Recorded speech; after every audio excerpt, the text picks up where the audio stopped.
इट्सी शंकर बेहरा entertainment presentation.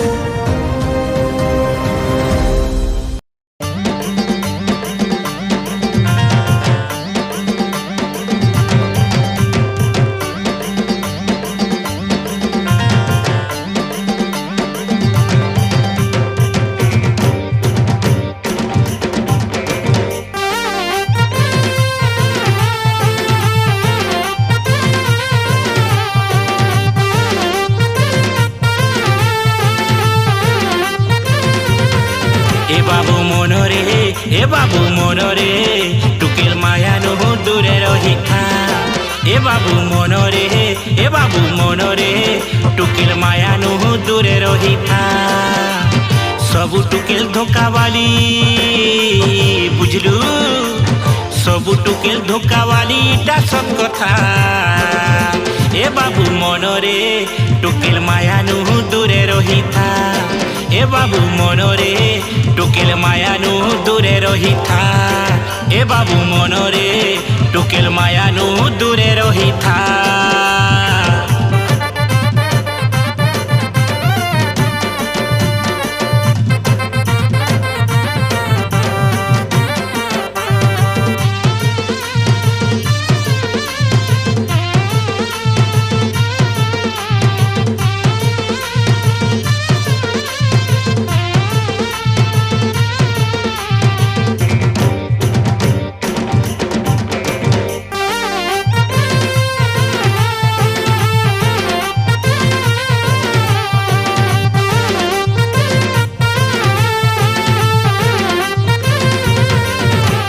सुमरी मुह सजै करी कहबे कथा तेल मारी। बंची तुई नाई पारू प्रेम जाले है बुघारी।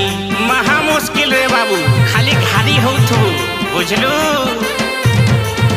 ए जहा थिबा पैसा पतर सारी नेबे सफा करी। फेर गुटे सेटिंग थिबा जीबे तो तेला तुम्हारी। आरु किछि नाई थिबा बुझलु, आरु किछि नाई थिबा भाबु थिबुगा। ए बाबू मनरे टुकेल माया नु दूरे रहिथा। ए बाबू मनरे टुकेल माया नु दूरे रहिथा। ए बाबू मनरे टुकेल माया नु दूरे रहिथा गा।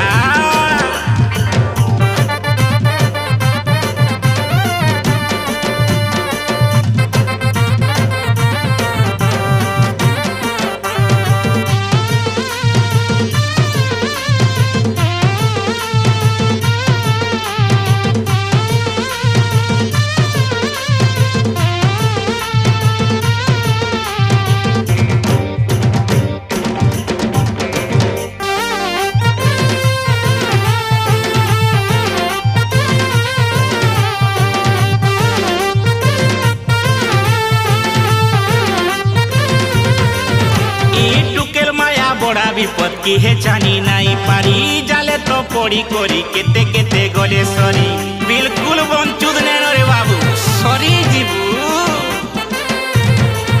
ए मुई तोरे भक्त भोगी बाबा बेसे अच्छे धरी। तोते आरु काना कहबी हेती हेली ब्रह्मचारी। सबु कथा भूली करी ए बाबू, सबु कथा भूली करी सांगे बुलु था। ए बाबू मनरे टुकेल माया नु दूरे रहिथा। ए बाबू मनरे टुकेल माया नु दूरे